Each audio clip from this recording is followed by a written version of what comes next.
Pokretanje časopisa za kulturu, književnost, umetnost i nauku deluje kao utopistička delatnost u savremenom društvu koje robuje diktatima tržišta, ali onoga što više nije samo popularna kultura, već trash kultura kao dominantna matrica.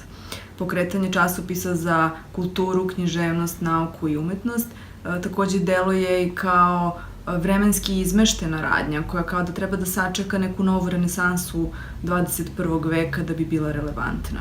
Baš zato mi je neizmerno drago što mogu da podržim i da učestvujem u pokretanju časopisa za književnost, kulturu, nauku i umetnost baš danas, zato što je danas više nego ikada važno stvoriti platformu koja će artikulisati nove glasove savremenog društva i koji će možda biti klica nekog nove platforme koja će imati društveno relevantnu funkciju.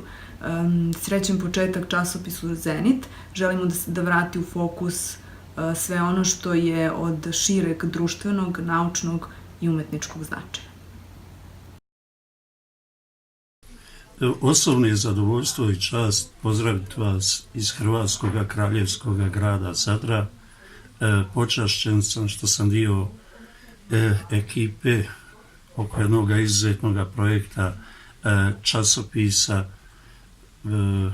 Kada hoćeš upoznati dušu jednog naroda, najkraći je put preko njegovih pjesnika i umjetnika. Oni su duša tog naroda i vjerujem uz ljude koji se okupili oko ovoga projekta da ćemo donijeti jedne mostove, biti dio te suradnje grada Zadra, naših država, ovoga jednoga prostora, objedinjujući u kulturnim prožimanjima čitavu ovu jednu regiju. Zahvalan sam što ću kroz druženja i suradnju sa novim prijateljima davati tu jednu pozitivu našim državama i sveukupnom regionu. Hvala vam. Hello everybody. I welcome and highly recommend Zenit as a new media on culture, fine arts and research.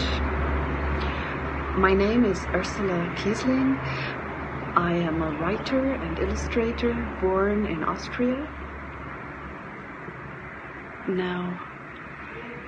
Now staying in Islamabad in Pakistan. I've been to many countries such as Serbia, and therefore I know the importance of transnational cultural understanding.